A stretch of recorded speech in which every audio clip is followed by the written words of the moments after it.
Bismillahirrahmanirrahim. Assalamualaikum warahmatullahi wabarakatuh. Waalaikumsalam warahmatullahi wabarakatuh. Ibu bapak yang saya hormati, bapak ibu guru yang saya hormati, pada kesempatan ini saya akan menyampaikan diseminasi dari kegiatan saya yang telah saya jalani, yaitu dalam kegiatan guru gerak. Pada kesempatan ini saya akan menyampaikan tentang budaya positif. Bapak Ibu yang saya hormati, pada kesempatan ini nanti kita juga akan mencoba untuk menyusun sebuah keyakinan kelas, juga mencoba bagaimana melakukan kegiatan segitiga restitusi. Tapi sebelum melangkah ke kegiatan tersebut, kita pelajari dulu apa itu budaya positif, ya. Nah, jadi budaya positif itu untuk penerapan di sekolah itu sangatlah penting, yaitu untuk mengembangkan peserta didik dan memiliki karakter yang kuat dan berakhlak sesuai dengan profil pelajar Pancasila. Mungkin di sini Bapak Ibu masih ingat apa saja profil pelajar Pancasila? Sambil kita nyanyikan, boleh nggak? Boleh. 1, 2, 3. Pelajar Pancasila beriman dan bertakwa pada Tuhan Yang Esa dan berakhlak mulia, berkebinekaan lokal, gotong royong mandiri, kreatif dan bernalar kritis. Nah, jadi profil pelajar Pancasila itu ada 6 dimensi. Yang pertama, beriman dan bertakwa pada Tuhan Yang Maha Esa dan berakhlak mulia.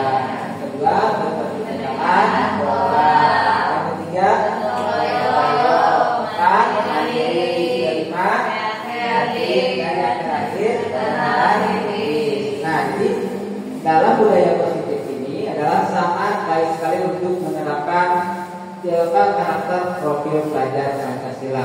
Nah, tetapi dalam penerapan budaya positif ini harus menyediakan lingkungan yang positif juga di sekolahnya atau di kelasnya, supaya peserta didik itu bisa berpikir dan bertindak. Selain itu juga peserta didik itu bisa bertanggung jawab dengan apa yang mereka laksanakan. Nah, tujuan dari kegiatan ini yang pertama adalah menunjukkan visi sekolah untuk penerapan budaya positif. Kemudian terbentuknya karakter disiplin yang kuat, kemudian menumbuhkan dan menguatkan karakter positif melalui kebiasaan-kebiasaan positif. Nah, untuk mengembangkan karakter profil Pancasila serta menguatkan peran sebagai guru melalui penerapan restitusi dalam menanamkan disiplin positif pada siswa. Nah, apa itu disiplin positif? Nah, nanti kita pelajari dulu ya yang ini sebelum penerapan pada restitusi dan keyakinan kelas. Nah, makna disiplin ini kebanyakan orang itu memaknai sesuatu yang dilakukan oleh seseorang pada orang lain untuk mendapatkan kepatuhan dan memiliki kecenderungan ketidaknyamanan, serta sering dihubungkan dengan tata tertib yang berkaitan dengan sanksi dan hukuman bagi yang melanggarnya. Nah, mungkin Bapak Ibu juga apakah sama seperti ini pemikirannya? Ya.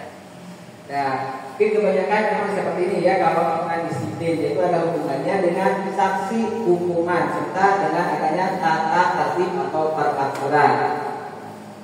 Nah, menurut Ki Hajar Dewantara, bahwa untuk mewujudkan murid yang merdeka, murid itu harus memiliki disiplin yang kuat yang berasal dari dirinya sendiri ataupun berasal dari luar.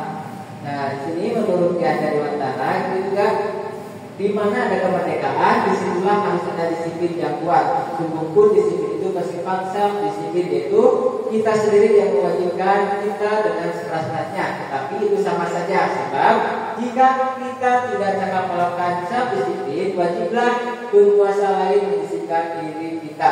Dan peraturan demikian pula yang harus ada di dalam suasana yang merdeka. Nah, merdeka itu menurut Ki Hajar Dewantara itu tidak hanya terlepas dari perintah, tapi juga cakap membuat pemerintah diri sendiri. Jadi merdeka itu lepas dari perintah orang lain, tapi harus muncul dari diri sendiri. Nah, itu maksud merdeka dari Ki Hajar Dewantara.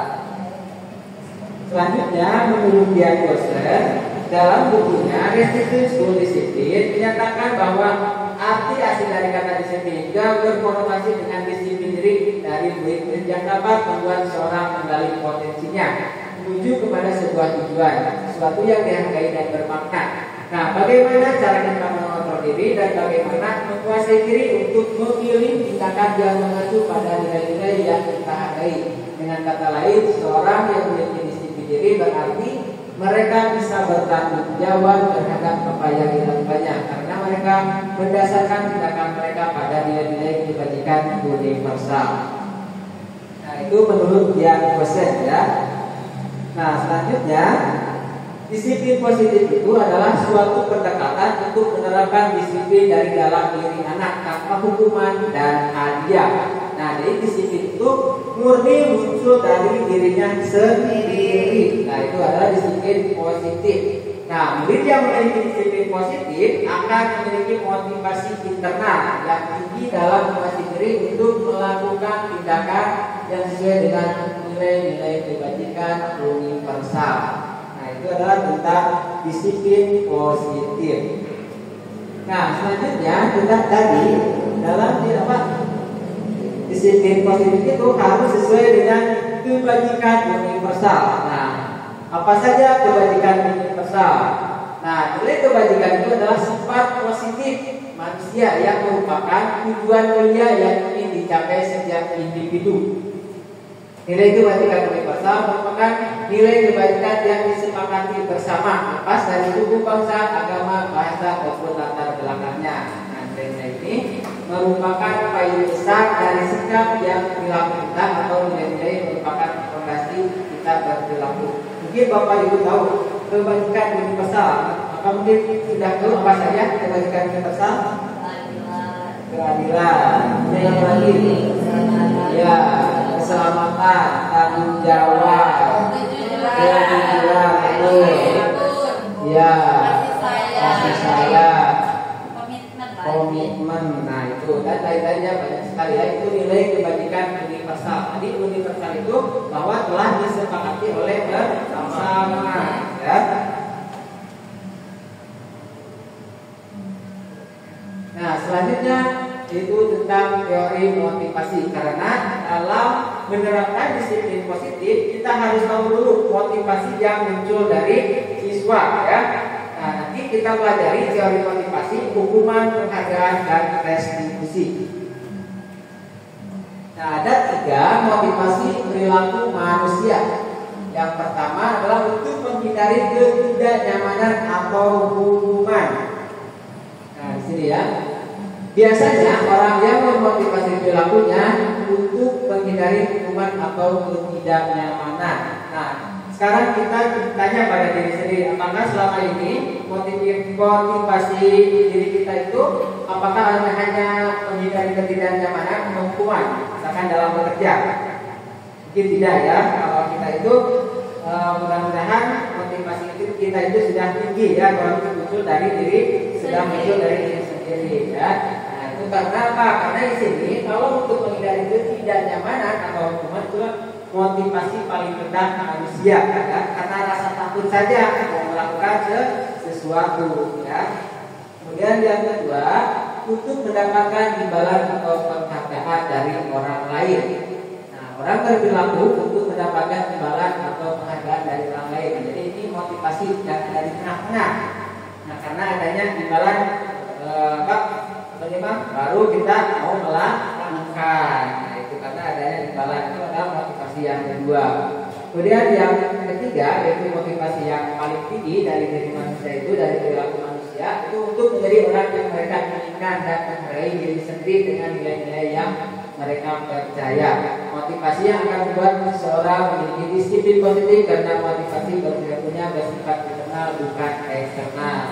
Nah, contohnya kita melaksanakan ibadah sholat misalkan, itu kan itu muncul dari diri sendiri, kemudian berbuat baik. Nah, seperti itu karena setiap karya kebaikan itu akan mendapatkan pahala, karena kita yakin bahwa Tuhan itu akan memberikan pahala ya untuk bekal nanti kita di akhirat. Nah, karena keyakinan itu maka muncul motivasi dari diri sendiri untuk melakukan kebaikan. Nah, selanjutnya adalah hukuman, konsekuensi, dan restitusi. Nah, di sini hukuman itu adalah bersifat tidak terencana atau tiba-tiba. Nah, siswa atau murid juga tidak akan tahu apa yang akan terjadi dan tidak dilibatkan. Contohnya seperti ini. Anak datang ke siangan tiba-tiba sekolah ini guru itu menyuruh siswa untuk berdiri di lapangan misalkan. Apakah ada hubungannya dengan kesiangan atau tidak? Tidak ya. Nah, itu hukuman itu tidak terencana ya. Hukumannya tidak selalu akan menyakitkan hukuman itu. Kemudian yang kedua adalah konsekuensi. Nah, kalau konsekuensi itu sudah terencana atau sudah disepakati, dibahas oleh guru atau murid. Nah, contohnya mungkin ada di sini Bapak Ibu yang memberikan contoh untuk konsekuensi. Contohnya,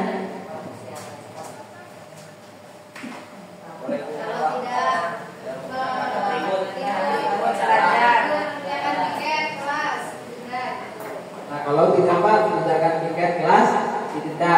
Nah, sebelumnya apakah itu harus disepakati dulu oleh guru dan siswa, diberitahu dulu, itu baru namanya apa? Konsekuensi. Kalau misalkan si siswa yang tidak tahu, itu adalah apa?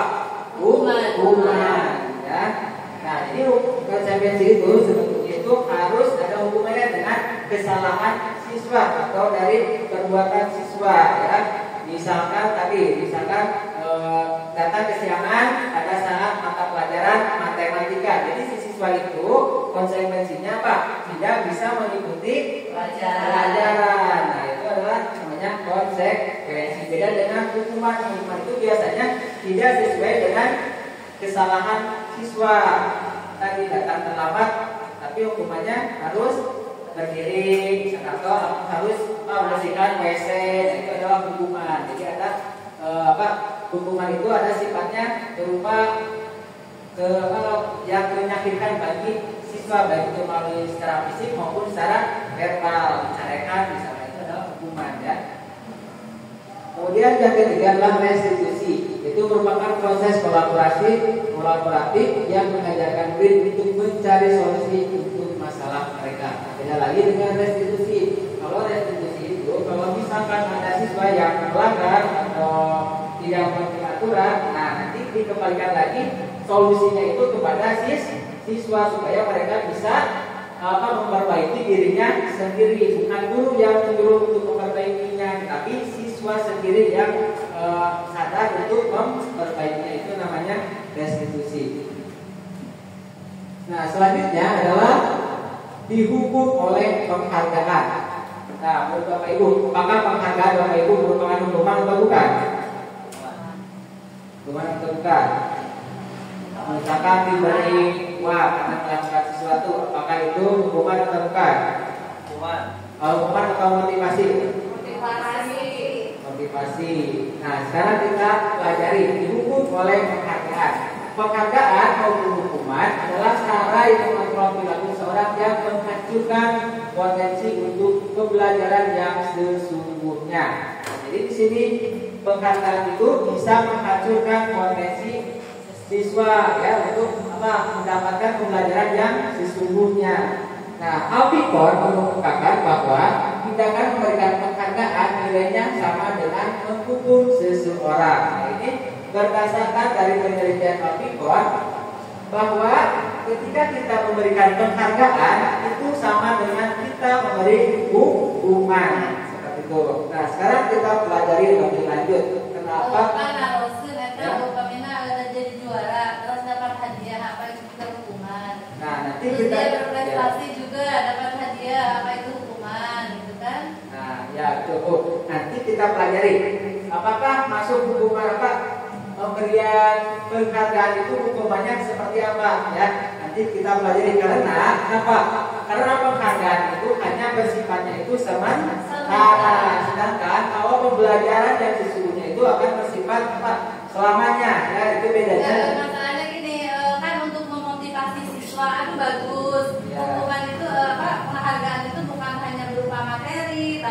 berupa ucapan, sikap dikaitkan dengan pembelajaran sekarang ya, kurikulum kita ada merdeka, ada kuntilan. Apakah dengan hukuman bagus, semangat, kan maksudnya untuk memotivasi siswa. Jadi maksudnya ke sini bagaimana itu? Ya, jadi maksudnya itu ya kita bahas ya Bu. Tadi di sini ada penghargaan yang maksud dari penghargaan sama dengan untuk seseorang. Kenapa? Karena di sini tadi Ibu memberikan keyword berupa motivasi ya Bu. Ya. Nah itu hanya datangnya itu dari luar bukan dari dalam siswa. Oleh karena itu motivasi tersebut atau penghargaan tersebut itu tidak akan efektif secara jangka lama, tapi hanya secara jangka pendek. Tapi bisa saja kan ditularkan ke temannya.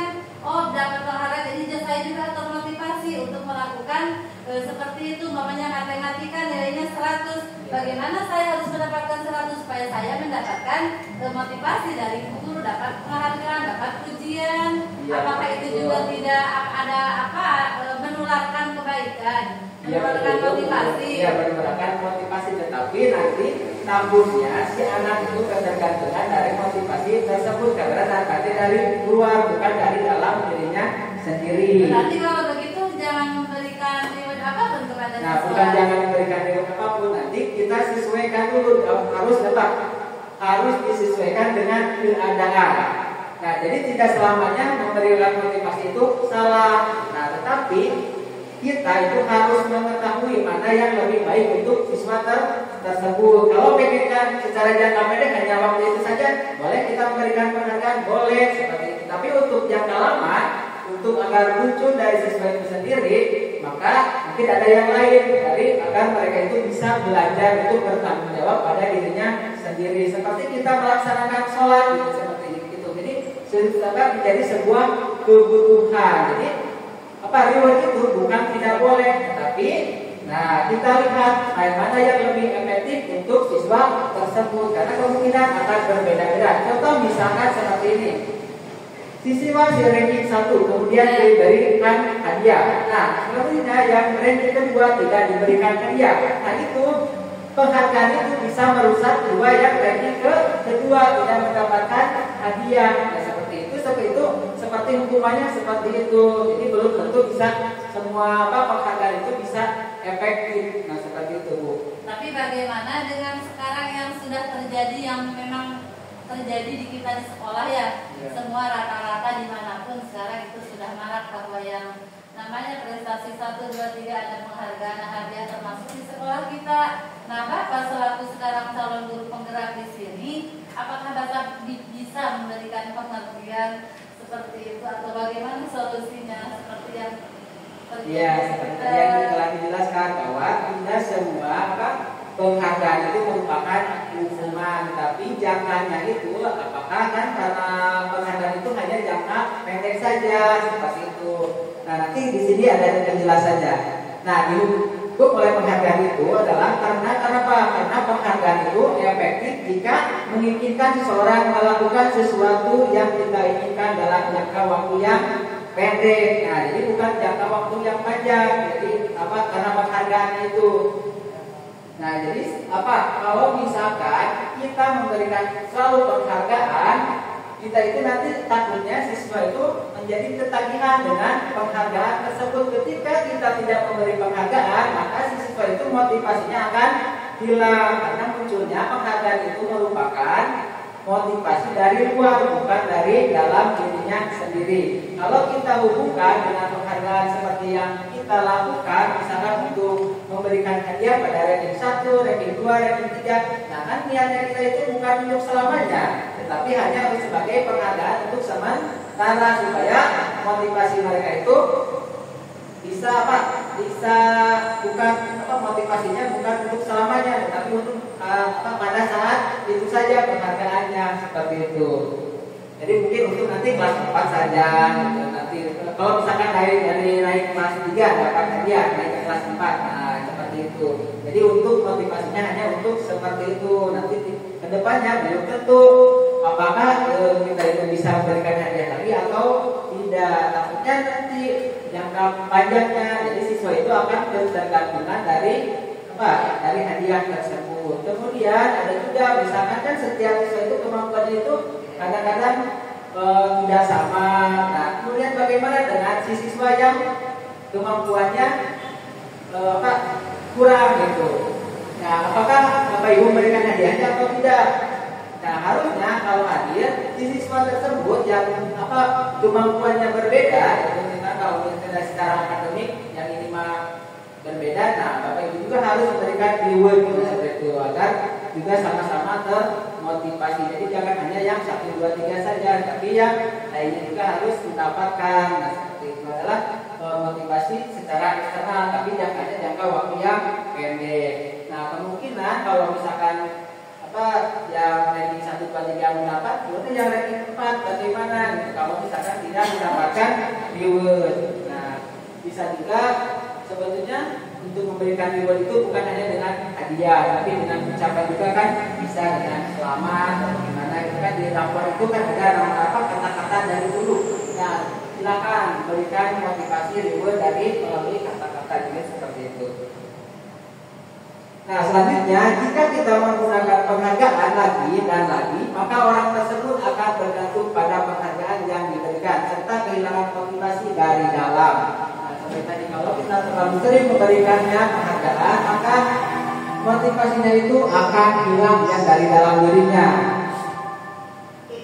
Kemudian jika kita mendapatkan penghargaan untuk melakukan sesuatu yang baik, maka selain kita senantiasa berharap mendapatkan penghargaan tersebut, lagi kita pun menjadi tidak menyadari tindakan baik yang kita lakukan. Nah itu, jadi itu tidak efektifnya penghargaan. Nah di sini juga ada sebetulnya ada hasil dari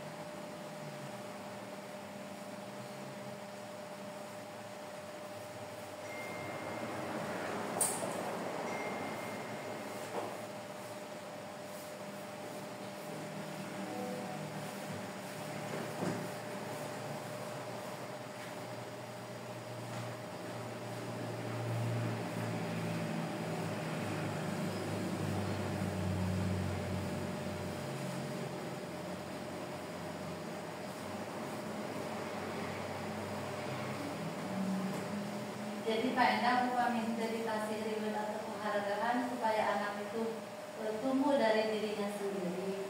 Jadi harus dibagaimanakan. Ya, nanti itu ada namanya restitusi, jadi menguatkan si siswa itu agar muncul motivasinya dari dalam. Nanti kita bahas tentang dari materi restitusi. Ya, cara memunculkan motivasi dari dalamnya nanti mohon dijelaskan. Supaya karena ini kan saya kira disiplin positif ini bukan hanya untuk murid, justru yang harus pertama belajar disiplin positif ini adalah guru. Karena apa? Karena guru adalah cermin, sikap guru itu cermin buat anak. Nah, jadi tolonglah dijelaskan bagaimana restitusi ini, bahwa tanpa penghargaan pun anak ini sudah sadar. Begitupun guru, apakah guru selama ini sadar gitu dengan tanpa reward ini? Terus apakah kalau ada hukuman nanti guru ini tersinggung, tidak enak? Kalau guru tidak enak, apalagi siswa itu. Jadi tolong selain ke murid, lainnya selaku calon guru penggerak di sini, sok bentuk guru di SD Terdiri teh sing sadar akan diri sendiri gitu, sing sadar sorangan. Ya, insya Allah dalam untuk tugas dan tanggung jawab guru teh sadar bahwa itu kewajibannya. Piket datang pagi, contoh ke budak. Nah, bagaimana itu? Jadi alhamdulillah ada presentase Pak Endang seperti ini calon guru penggerak. Saya ingin tahu apakah sikap guru di SD Terdiri ini akan berubah, termasuk dina hatena ngagelemet atau kumaha karena ditegur itu tidak enak. Sekarang Bapak sudah mengajarkan seperti itu, dan mudah-mudahan Pak Endangnya bisa ke Pak Endangnya jadi enak gitu gimana tadi. Jadi jangan hanya memberikan itu. Jadi dalam Pak Endang dulu tanamkan, tularkan ke teman-teman. Ya, insya Allah nanti ada namanya restitusi, yaitu penguatan pendapatan dari dalam diri sendiri, ya, bukan dari. Makanya di sini tadi dijelaskan bahwa ada restitusi. Jadi maksud saya jangan hanya teori. Iya. Nanti bisa Allah kita mencoba ya, bagaimana kita itu melakukan restitusi, yaitu memunculkan motivasi dari dalam diri untuk menyelesaikan sebuah permasalahan. Nah, di sini ada tadi adalah menurut teori motivasi. Nah, bahwa di sini pengaruh jangka pendek itu, nah, ada penghargaan efektif jika menginginkan seorang tentang jangka waktu pendek, jika memberikan penghargaan lagi dan lagi. Nah, di sini motivasi dari dalamnya itu akan hilang, kelihatan tidak? Kemudian jika kita mendapatkan penghargaan untuk melakukan sesuatu baik, maka selain kita senantiasa berharap mendapatkan penghargaan tersebut tadi, kita pun menjadi tidak menyadari tindakan yang kita lakukan. Jadi kalau kita selalu mendapatkan penghargaan, kita itu tidak sadar bahwa kita itu telah berbuat baik dari diri sendiri. Nah, itu maksudnya seperti itu. Kemudian penghargaan itu tidak efektif. Nah, suatu penghargaan adalah suatu benda atau peristiwa yang diinginkan dan dibuat dengan persyaratan hanya jika melakukan hal ini, maka akan mendapatkan penghargaan yang akan diinginkan. Jika saya mengharapkan suatu penghargaan dan tidak mendapatkannya, maka saya akan kecewa, berkecil hati, dan kemungkinan lain kali saya tidak akan berusaha sekeras sebelumnya. Nah, seperti itu. Misalkan tadi waktu misalkan dari ranking 1 dapat ranking 3 itu dapat hadiah. Kemungkinan pada semester kedua dia itu mendapatkan ranking keempat. Nah, di sini kemungkinan nanti siswa itu akan berkecil hati. Nah, itu ditakutkan seperti itu. Atau kalau kita membiasakan dengan penghargaan. Selanjutnya, jika kita memberikan seseorang suatu penghargaan untuk melakukan sesuatu, maka kita harus terus memberikan penghargaan itu jika kita ingin orang tersebut meneruskan perilaku yang kita inginkan. Orang yang berusaha berhenti merokok atau orang yang berusaha diet, menguruskan badan, bila diberikan penghargaan hampir tidak berhasil. Itu contohnya. Nah, penghargaan juga bisa merusak hubungan. Ketika seseorang diberi penghargaan atau dipuji di depan banyak orang, maka yang lain akan merasa iri. Nah, kamu mah hebat, tapi yang lainnya tidak dipuji, kemungkinan yang lainnya bisa iri seperti itu. Jika seorang guru sering memberikan penghargaan kepada murid-muridnya, besar kemungkinan muridnya itu termotivasi hanya untuk menyenangkan gurunya saja.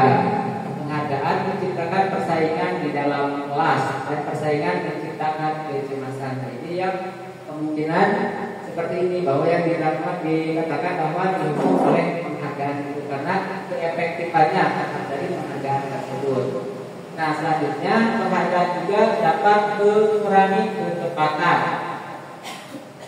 Nah, di sini berdasarkan jadi anak-anak itu yang mendapatkan permen jawabannya banyak yang tidak tepat dibanding anak-anak yang hanya diberitahu jawaban yang benar.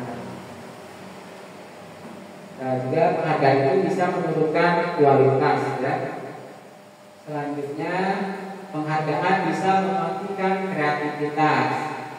Selanjutnya juga di sini penghargaan menghukum. Nah, di sini penghargaan menghukum itu mereka yang tidak mendapatkan penghargaan. Jadi menghukum mereka yang tidak mendapatkan penghargaan. Misalnya dalam sistem ranking, mereka akan yang mendapatkan ranking kedua akan merasa paling dihukum ya, karena tidak mungkin karena bedanya satu gitu. Jadi yang kedua itu merasa paling dihukum. Memberikan penghargaan dan hukuman adalah hal yang sama karena keduanya mencoba mengendalikan perilaku seseorang. Karena orang biasanya tidak suka dikendalikan dalam jangka waktu yang lama. Penghargaan akan terlihat sebagai hukuman. Jika suatu penghargaan diharapkan, namun Anda tidak mendapatkannya, Anda akan merasa dihukum. Nah, apakah Bapak Ibu juga merasakan seperti itu enggak? Kalau misalkan kita mengharapkan penghargaan tetapi tidak mendapatkannya, apakah merasa dihukum atau tidak? Nah, ya mungkin kita akan kecewa ya, seperti itu. Mungkin itu rasa hukuman itu dari rasa kecewa tersebut. Nah, itu adalah tentang dihukum oleh penghargaan. Nah, kita kembali lagi ya ke slide. Nah, selanjutnya kita lanjutkan dengan materi yang selanjutnya, yaitu keyakinan kelas. Nah, setiap tindakan atau perilaku yang kita lakukan di dalam kelas dapat menentukan terciptanya sebuah lingkungan positif. Perilaku warga kelas tersebut menjadi sebuah kebiasaan yang akhirnya membentuk sebuah budaya positif dalam mewujudkan perilaku warga sekolah yang memiliki budaya positif. Hal pertama perlu diciptakan dan disepakati adalah membuat keyakinan atau prinsip dasar bersama antara warga kelas untuk mendapatkan nilai-nilai kebajikan yang disepakati bersama. Nah, mengapa keyakinan kelas? Mengapa tidak peraturan kelas saja? Seseorang akan lebih tergerak dan bersemangat untuk menjalankan keyakinannya daripada hanya sekedar mengikuti serangkaian peraturan tertulis tanpa makna. Murid-murid pun demikian, mereka perlu mendengarkan dan memahami arti sesungguhnya tentang peraturan yang diberikan. Apa nilai kebajikan di balik peraturan tersebut, apa tujuan utamanya, dan menjadi tidak tertarik atau takut sehingga hanya sekedar mengikuti serangkaian peraturan yang mengatur mereka tanpa memahami tujuan kemudiannya. Nah, sekarang saya mau bertanya, apakah penerapan di kelas Bapak Ibu sudah melaksanakan keyakinan kelas atau belum? Kelasnya udah ya, ada yang tidak. Nah, dari hasil keyakinan kelas tersebut yang Bapak Ibu laksanakan, apakah sudah dari siswa atau dari guru yang membuatnya? Dari guru. Ada yang dari siswa, dari kesepakatan siswa, dari pendapat siswa, ada keyakinan yang dibuatnya? Belum ya. Nah, jadi pembentukan keyakinan kelas itu lebih bersifat abstrak daripada peraturan. Kemudian keyakinan kelas itu berupa pernyataan universal.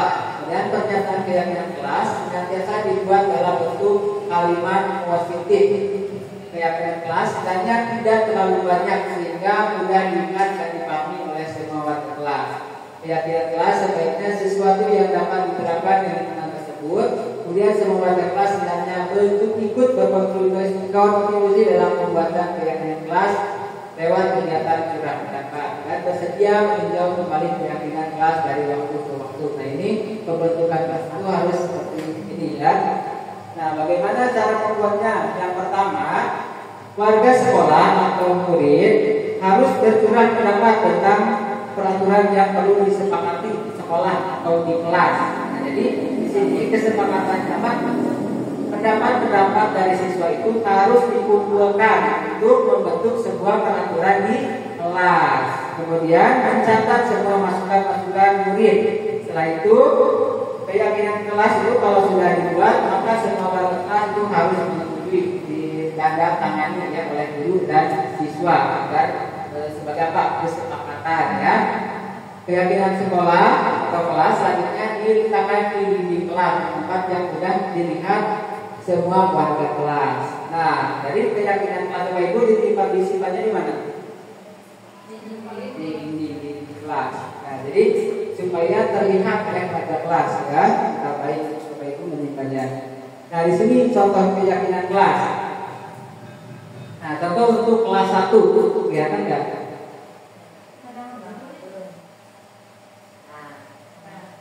Nah, setiap anggota kelas perlu belajar. Kemudian setiap anggota kelas perlu senang. Setiap anggota kelas perlu melakukan tugas.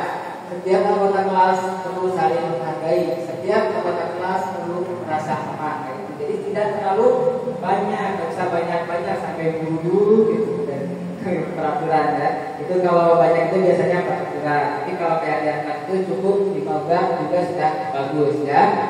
Kemudian contoh lagi untuk kelas 5, selalu bersikap positif, senantiasa menjadi diri terbaik, percaya dan menghormati orang lain serta barang yang dimilikinya.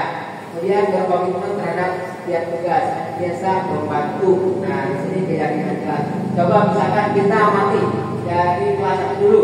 Siswa setiap anggota kelas perlu belajar. Maksudnya seperti apa, Pak? Kalau dijabarkan, setiap anggota kelas perlu belajar. Berarti setiap siswa itu memiliki hak yang sama untuk mengikuti pelajaran dengan apa? Dengan nyaman, dengan aman. Nah di sini ya maksudnya kesana. Jadi kalau keyakinan kelas itu kan lebih bersifat universal, jadi tidak rinci ya. Kemudian setiap anggota perlu senang. Berarti apa? Dalam kelas itu harus apa? Menyenangkan. Kemudian setiap anggota kelas perlu melakukan tugas. Coba. Maksudnya apa? Ya, berarti setiap anggota kelas itu harus mengerjakan tugas yang diberikan oleh guru, baik itu maupun dalam mata pelajaran ataupun dalam piket, misalkan seperti itu. Ya, setiap anggota kelas harus saling menghargai. Jadi bisa harus menghargai satu sama lain. Ya, setiap anggota kelas perlu merasa aman. Di sini jadi tidak ada lagi anak yang nakal yang suka jadi temannya waktu di kelas. Nah, jadi di sini terlihat bahwa keyakinan kelas itu dibuatnya secara universal, kemudian tidak terlalu banyak, ya. Juga dengan menggunakan kata-kata apa? Positif. Nah, jadi dalam membuat keyakinan kelas itu hilangkan kata-kata negatifnya. Jadi seperti tidak, jangan, terus apa lagi? Kata-kata negatif harus positif, ya, yang bertolak belakang itu kalimat negatif. Ya, jangan, tidak boleh, terus coba apa lagi? Ya seperti itu ya, kata-kata negatifnya jadi digunakan. Jadi buatnya menggunakan kalimat positif. Itu contoh ya. Nah, selanjutnya adalah kebutuhan dasar manusia. Nah, kita itu menjalankan kehidupan itu karena adanya apa? Kebutuhan dasar. Apa saja sama kebutuhan dasar manusia?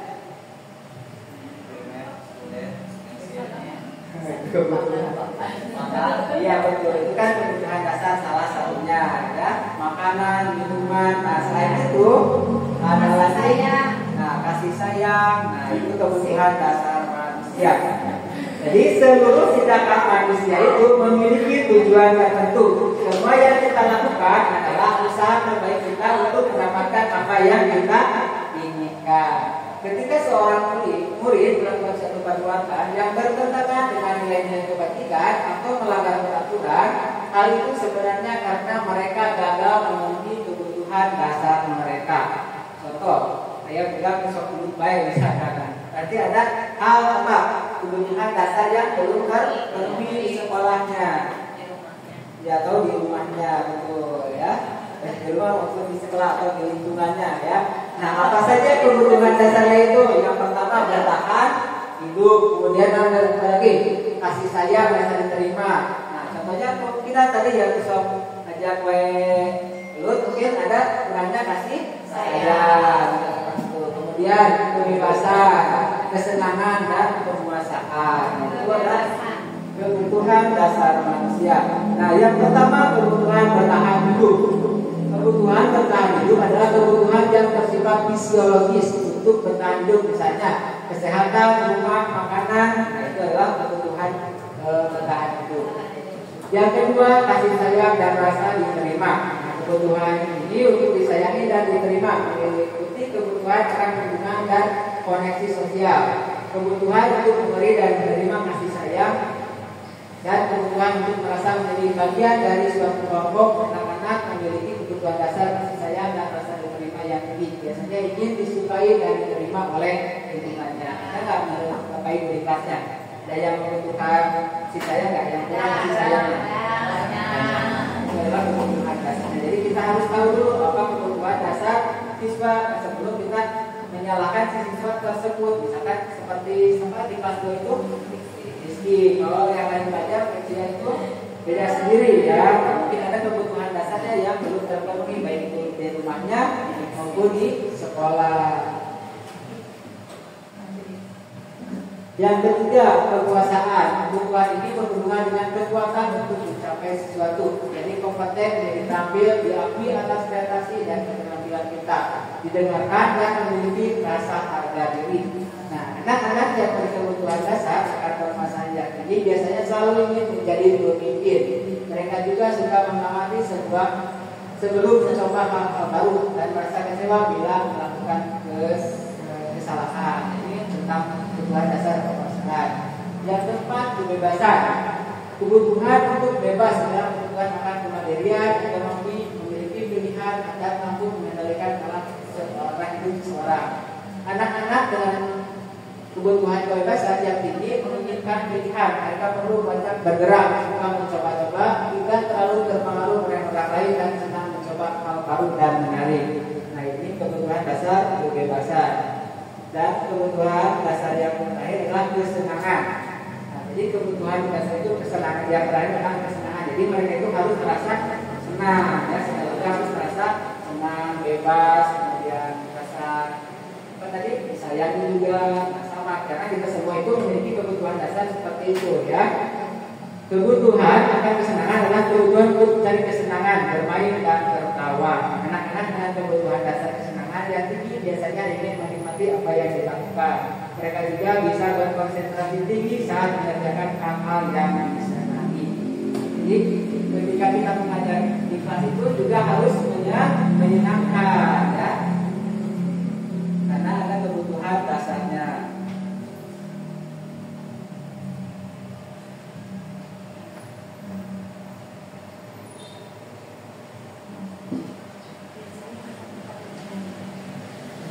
Nah, itu tentang kebutuhan dasar. Jadi sebelum kita melakukan restitusi itu kita harus tahu dulu apa kebutuhan dasar dari siswa yang belum terpenuhi, karena itu menjadi kebijakan kita dalam melaksanakan restitusi nanti untuk penguatannya. Kemudian juga kita sebagai guru itu harus memiliki posisi kontrol. Nah, posisi kontrol kita itu harus di mana, ya? Ada menurut dosen ada 5 posisi kontrol. Yang pertama adalah guru sebagai penghukum. Nah, yang kedua membuat merasa bersalah. 3 sebagai teman. Yang keempat sebagai pemantau dan yang kelima sebagai manajer. Kita cari tahu sebagai penghukum itu seperti apa. Nah, seorang penghukum bisa menggunakan hukuman fisik maupun verbal. Guru-guru yang menerapkan posisi penghukum akan berkata, patuhi aturan saya atau kawan, kamu selalu saja salah, selalu, pasti selalu yang terakhir selesai. Nah, itu penghukum itu nada-nadanya itu lebih tegas, lebih keras, kemudian sorot matanya juga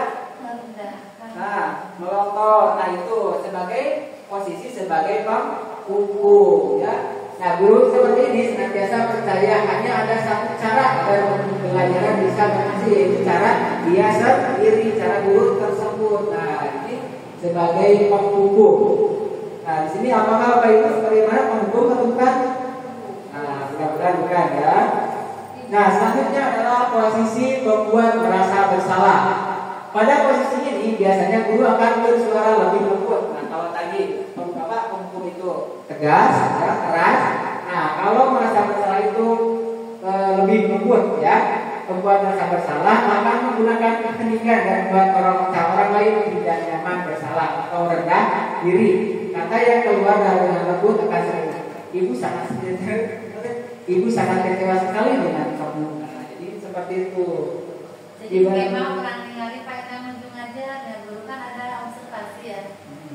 Boleh Bu. Terus saya jadi kita dicontohkan. Nah, kemudian berapa kali Bapak harus memberitahu kamu, ya. Nah, misalkan sampai jadi suaranya itu lebih lembut. Gimana coba kalau orang tua kamu tahu kamu berbuat begini? Nah, itu jadi siswa itu akan merasa bersalah, ya, dengan kata-kata dari gurunya. Di posisi ini murid akan memiliki penilaian diri yang buruk tentang diri mereka. Murid yang merasa tidak berharga dan telah mengecewakan orang-orang yang disayanginya. Kalau misalkan guru itu seperti ini, nanti murid akan merasa kecewa dan merasa bersalah. Kemudian selanjutnya posisi sebagai teman. Guru pada posisi ini tidak akan menyakiti murid. Nah, jadi saat yang dua tadi yang sebagai penghukum maupun membuat rasa bersalah itu akan menyakiti perasaan siswa. Tapi ini sebagai teman ini tidak akan menyakiti murid, namun akan tetap berupaya mengontrol murid melalui persuasi. Guru di posisi teman menggunakan hubungan baik dan humor untuk mempengaruhi seseorang. Contoh yang sering dikatakannya seperti, ayolah, bantulah di bapak ya. Jadi daftar. Ayo ingat tidak bantuan bapak selama ini. Ayo ingat tidak bantuan bapak selama ini. Ya, sudah kali ini tidak apa-apa, nanti ibu bantu bereskan. Jadi sebagai teman, ya, pendekatannya itu atau posisi kita itu sebagai teman. Namun ada hal negatif dari posisi sebagai teman. Nah, dari posisi teman, artinya itu bila suatu saat guru tidak membantu, maka murid akan merasa kecewa. Tapi murid akan berkata, saya pikir bapak atau ibu teman saya. Jadi karena kalau tidak bisa membantu mereka, maka mereka itu akan kecewa, ya. Kemudian hal lain yang penting adalah murid hanya akan tertingkat untuk guru tertentu dan tidak untuk guru lainnya. Murid akan tergantung pada guru tersebut. Sedangkan di sekolah ini, misalkan ada siswa hanya tergantung pada kata guru itu saja. Gitu. Kalau misalkan ada pergantian misalkan di kelas itu misalkan si gurunya berhalangan hadir kemudian diganti. Jadi siswa itu merasa tidak ada yang beda. Ada nggak seperti itu?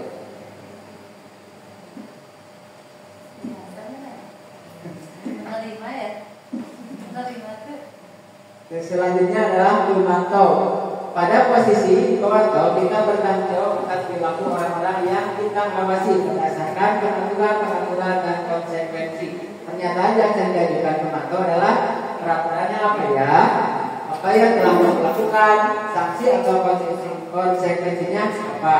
Nah, di sini seorang pemantau sangat mengandalkan perhitungan catatan data yang dapat digunakan sebagai bukti atas perilaku seseorang. Jadi posisi sebagai guru sebagai pemantau. Jadi pemantau itu biasanya menggunakan data-data ya untuk melakukan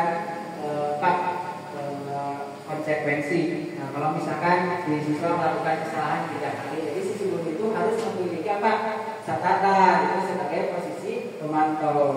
Nah, dan yang terakhir adalah sebagai manajer. Nah, di sini posisi di mana guru berbuat sesuatu bersama dengan murid. Dipersilakan murid mempertanggungjawabkan perilakunya untuk murid agar dapat menemukan solusi permasalahannya sendiri. Nah, di sini posisi untuk melakukan restitusi itu, maka guru itu harus berposisi sebagai manajer, ya. Nah, bila kita menginginkan murid-murid kita menjadi manusia yang merdeka, mandiri dan bertanggung jawab, maka kita perlu mengacu pada restitusi yang dapat menjadikan murid seorang manajer bagi dirinya sendiri. Seorang manajer akan berkata apa yang kita yakini. Nah, di sini nanti kembali ke keyakinan kelas yang telah disepakati, ya. Jadi pentingnya keyakinan kelas itu adalah untuk mengingatkan pada saat restitusi nanti. Kemudian apa kamu meyakininya? Jika kamu meyakininya, apakah kamu bersedia memperbaikinya? Jika kamu memperbaiki ini, kamu menunjukkan apa tentang dirimu dan apa rencana kamu untuk memperbaiki hal ini. Nah, biasanya kata-kata yang diucapkan oleh manajer seperti itu. Jadi tidak menyalahkan pada siswa yang tidak taat atau melakukan kesalahan. Jadi seorang manajer itu akan lebih bijak ya dalam melakukan tindakannya.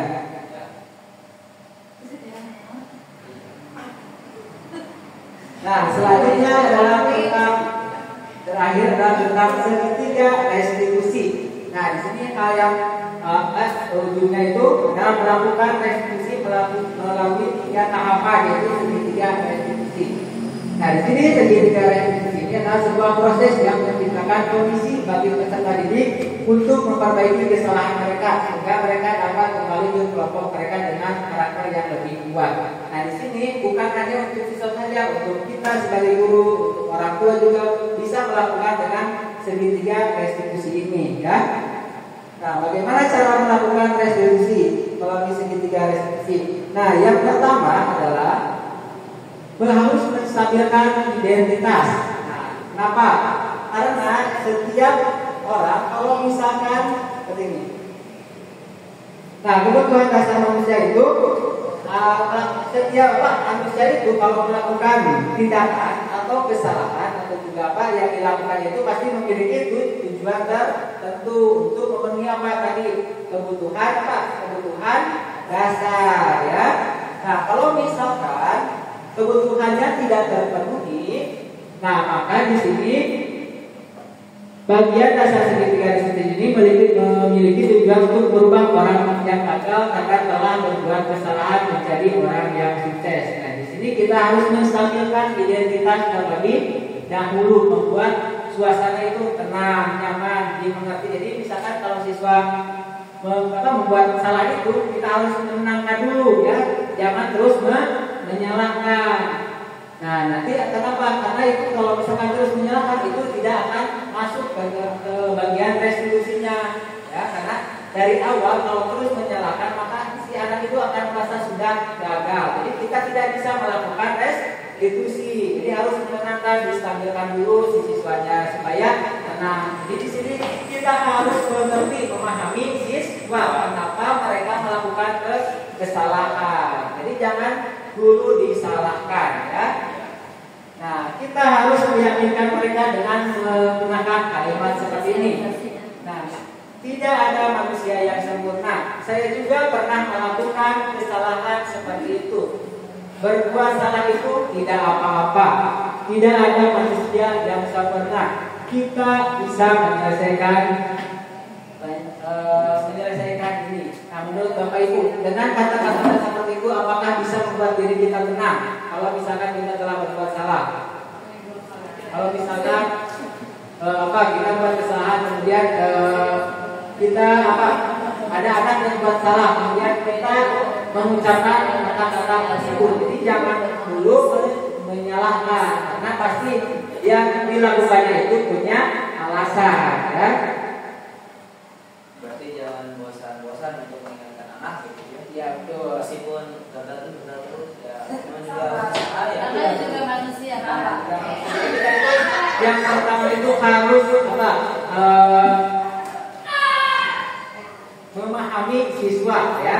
Kemungkinan dari pikiran kita sebagai guru pasti ada kebutuhannya itu yang tidak terpenuhi karena dia itu melakukan kesalahan.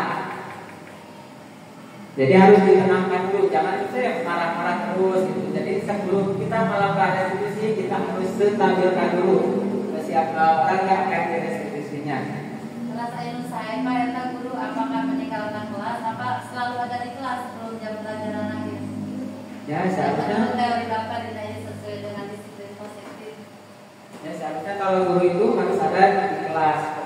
Jadi pamit jam pelajaran Pak guru ada di kelasnya. Iya. Nah selanjutnya langkah kedua itu adalah validasi tindakan yang salah. Nah tadi kita sudah pada langkah pertama kita harus sudah menenangkan siswa. Nah selanjutnya kita harus melakukan validasi yang salah kalau sudah menenangkan siswa. Nah di sini kita harus memahami dan menemukan kebutuhan dasar yang mendasari tindakan anak berbuat kesalahan. Nah, menurut teori kontrol, semua tindakan manusia, baik atau buruk, pasti memiliki maksud tujuan tertentu. Ketika kita menolak anak yang berbuat salah, dia akan tetap dalam masalah. Yang diperlukan adalah kita memahami alasan melakukan hal tersebut sehingga anak merasa dipahami. Nah, jadi tadi ya diterangkan dulu, kemudian sekarang dipahami. Kita bisa menggali alasan-alasan anak untuk kenapa mereka itu berbuat kesalahan. Nah, di sini ada kalimat yang bisa kita katakan kepada siswa. Kamu pasti punya alasan mengapa melakukan hal itu. Kamu patut bangga pada dirimu sendiri karena kamu telah melindungi sesuatu yang membuat kamu penting. Kamu boleh mempertahankan sikap itu, tapi kamu harus menambahkan sikap yang baru. Ini contoh-contoh kalimat yang bisa menggali alasan siswa berbuat salah.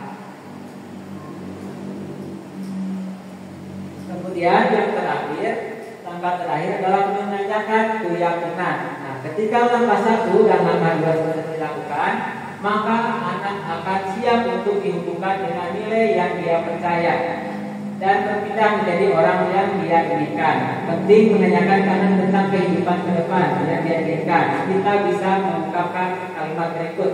Nah, apa keyakinan kelas yang telah kita sepakati? Nah, jadi kita kembali lagi ke keyakinan kelas yang telah kita sepakati di kelas. Seperti apa keyakinan kita itu. Nanti si anak akan berpikir, oh iya, nanti dibandingkan, maka si anak itu akan membandingkan perbuatannya dengan keyakinan kelas. Apa bayangan kita tentang kelas yang ideal? Kamu mau jadi orang seperti apa? Nah, ini contoh kalimat-kalimat dalam menanyakan keyakinan. Ketika mereka sudah menemukan gambaran masa depannya, guru dapat membantu mereka untuk tetap fokus pada gambarannya. Melalui segitiga restitusi, kita dapat mewujudkan mereka menjadi murid yang merdeka. Mereka mampu menyelesaikan masalah dengan motivasi internal dan bertanggung jawab terhadap dirinya. Nah, itu dari tiga segitiga restitusi. Nah, seperti ini gambaran segitiga restitusi. Jadi yang paling dasar itu kita itu harus menstabilkan identitasnya terlebih dahulu. Kemudian kita harus memvalidasi tindakan yang salah. Kemudian yang terakhir adalah menanyakan keyakinan. Nah, nanti ada contoh kasus ya tentang restitusi. Nah, di sini ada kasus misalkan di sini. Pada hari Sabtu, Sinta tidak mengikuti kegiatan pramuka yang merupakan kegiatan ekstrakurikuler wajib di sekolah. Ia pun tidak memberikan keterangan kepada pembina tentang ketidakhadirannya. Pada hari Senin, Sinta dipanggil Pak Andi untuk dimintai keterangan. Nah, Pak Andi berkata, Sinta, Sabtu kemarin kamu tidak ikut ekstra pramuka ya. Nah, kemudian, ya maaf Pak, soalnya saya buru-buru pulang karena mau diajak ayah pergi ke Malang. Nah, di sini si anak itu sudah merasa tenang, dia bisa berbicara ya, dengan si Pak Anji. Nah, kalau misalkan si siswa itu belum bisa bicara, kita harus menenangkan siswa itu ya. Kemudian selanjutnya Padi berkata, wah itu sangat menyenangkan. Padi juga pasti sangat senang jika diajak piknik. Namun apakah yang kamu lakukan sesuai aturan sekolah? Kata Sinta, tidak Pak, soalnya saya tidak ikut ekstra pramuka tanpa izin. Nah, jadi si Sinta itu tidak ikut pramuka itu tidak izin dulu. Kemudian Padi, kamu masih ingat dengan keyakinan sekolah kita? Nah, di sini Pak itu menanyakan keyakinan sekolah. Kira-kira apa keyakinan yang belum kamu terangkan?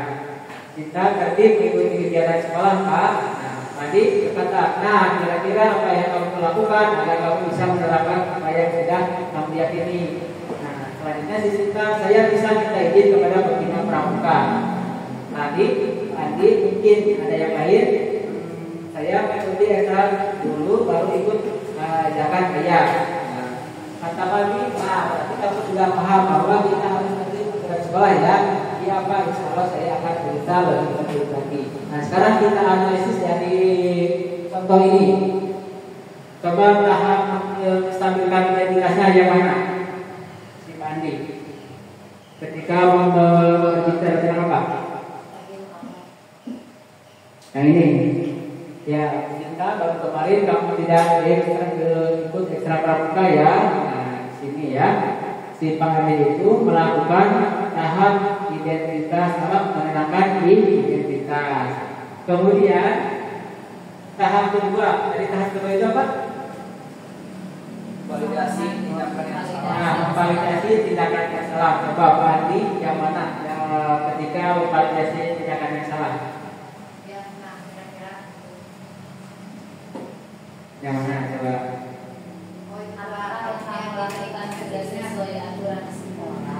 Nah, jadi yang ini ya, Bapak sangat menyenangkan, ini juga pasti sangat senang juga.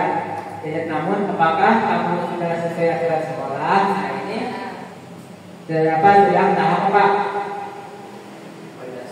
Validasi tindakan yang salah. Di sini Pak Adi itu menggali informasi alasan-alasan siswa ya.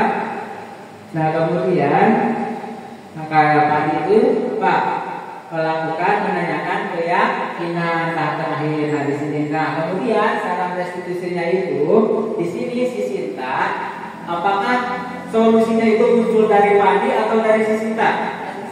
Dari si Sinta. Sehingga si Sinta itu bisa menyelesaikan permasalahannya sendiri. Nah, itu yang dinamakan dengan restitusi. Jadi siswa itu dibuatkan untuk menyelesaikan masalah atau permasalahannya sendiri. Jadi bukan dari Pak Andi ya yang menyelesaikannya, tapi siswa tersebut yang menyelesaikan masalah itu sendiri. Nah, mungkin itu paparan tentang budaya positif. Jadi di sini ada yang Bapak Ibu mau tanyakan atau mungkin kita bisa diskusikan seperti itu. Silakan.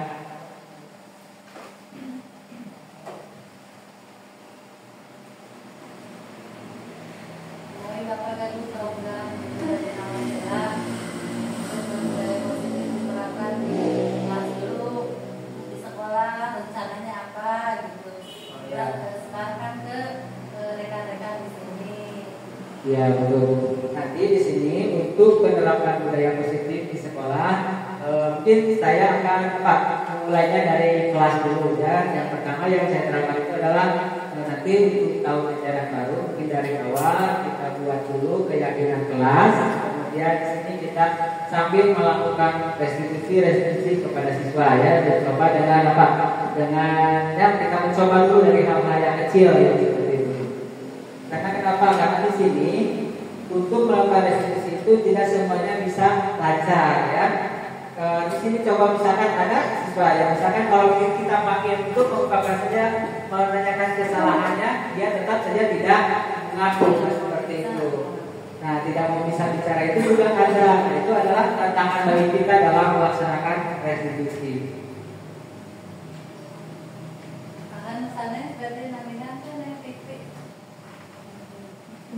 Dan insya Allah mungkin kita nanti bisa berkolaborasi ya dalam membuat keyakinan kelas maupun keyakinan sekolah ya. Nanti bisa kita sama-sama untuk saling membantu ya, saling untuk menerapkan budaya positif di sekolah ini. Mudah-mudahan budaya positif ini bisa menjadi sebuah karakter yang ada di sekolah ini. Dan visi dan misi kita sekolah ini bisa tercapai dengan baik. Ya, jadi kita diterapkan dulu ya. Mungkin bisa sama-sama kalau kita bisa berkolaborasi gitu, membuat keyakinan sekolah bisa sama-sama gitu dengan semua warga sekolah keyakinan kelas. Mungkin untuk lingkup paling kecilnya itu di kelas sendiri gitu.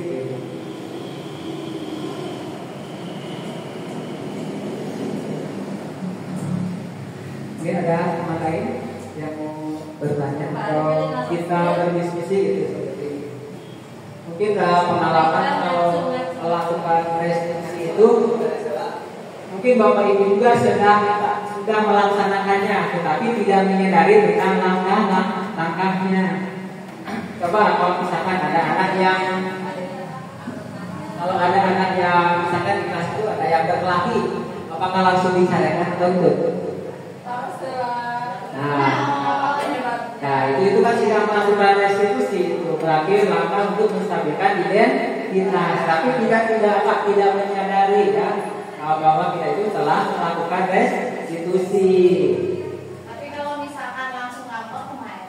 Nah, kalau langsung baru-baru si siswa itu merasa nyaman gitu ya, kalau langsung kita marahi gitu. Kalau misalkan menasehati tapi ada MB-MB yang tidak mengenakan, itu bagaimana Pak? Kalau menasehati ya sama saja gitu. Jadi yang pertama menstabilkan identitas itu harus membuat si anak itu merasa nyaman terlebih dahulu, dan kita bisa memasukkan hal-hal positifnya nanti dalam melakukan restitusi. Karena kalau misalkan dari awalnya sudah merasa kumaha gitu, merasa tidak enak apalagi mana gitu, boro-boro masuk gitu, yang ada kamunya dan kamu ibu kepala tadi rapat ini siswa juga sama seperti itu gitu. Jadi tidak bisa kita itu tidak bisa memasukkan hal-hal positif ketika kita melakukan restitusi, sehingga siswa itu dari awalnya juga tidak terasa berat gitu. Apalagi karena nantinya harus memikirkan bagaimana memperbaiki siswa tersebut. Jadi mungkin itu maka menambahkan ada ya, harus ada kolaborasi antara guru, siswa dan orang tua. Iya betul, harus ada kolaborasi. Juga Pak, ikut juga kolaborasi terkait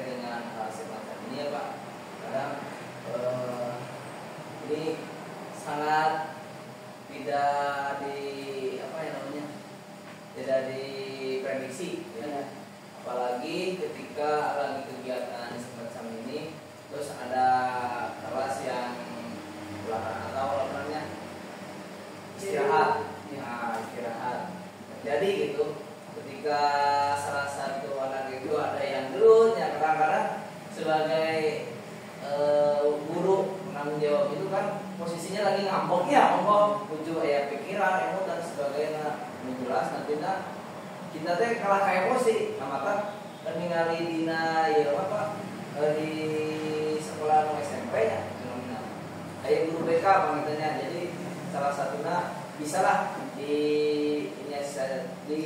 disiasati guru nulisnya ketika kita posisinya emosi, meredam diri lah gitu, ketika tidak menyenangkan anak itu. Jadi ketika untuk validasinya atau untuk menstabilkan dirinya bisa ke guru yang lain, karena banyak gitu ya yang terjadi. Nah, bagi saya yang pribadi itu, saya mengaku sebagai ininya ya, yang dulu atau yang sekarang suka seperti itu, ketika emosi sedang ini pikiran dunia boro-boro yang jalannya saya. Nah, maka kadang-kadang saya suka memberikan anak ini ke ibu yang lain, misalkan ibu dan dia yang pengenangan ini karena emosi. Nah, kadang-kadang seperti itu. Iya, bisa seperti itu. Kalau misalkan kita tidak perasaan kita sedang tidak enak, sensitif, nah seperti itu kita bisa meminta bantuan kepada orang lain untuk melakukan restitusi. Jadi bukan kita yang melakukannya, tapi orang lain. Seperti itu juga bisa. Jadi kenapa? Karena yang direstitusi itu bukan diri kita, tapi anaknya ya. Jadi kita kalau misalkan kita tidak enak, tidak tahu atau gimana, kita bisa meminta bantuan kepada orang lain daripada anak menjadi luapan emosi. Iya. Itu jadinya. Nah, jadi kita harus lah dia punya yang pengen. Ya, jadi bisa.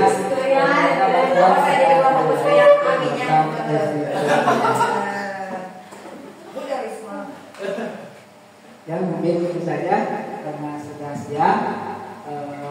Mudah-mudahan apa yang saya sampaikan bisa bermanfaat untuk Bapak Ibu semua, dan mohon maaf apabila ada kesalahan dalam pembicaraan saya. Mari kita tutup secara lagi dengan bacaan hamdalah sama-sama. Terima kasih atas perhatiannya. Wabillahi taufiq wal hidayah. Wassalamualaikum warahmatullahi wabarakatuh.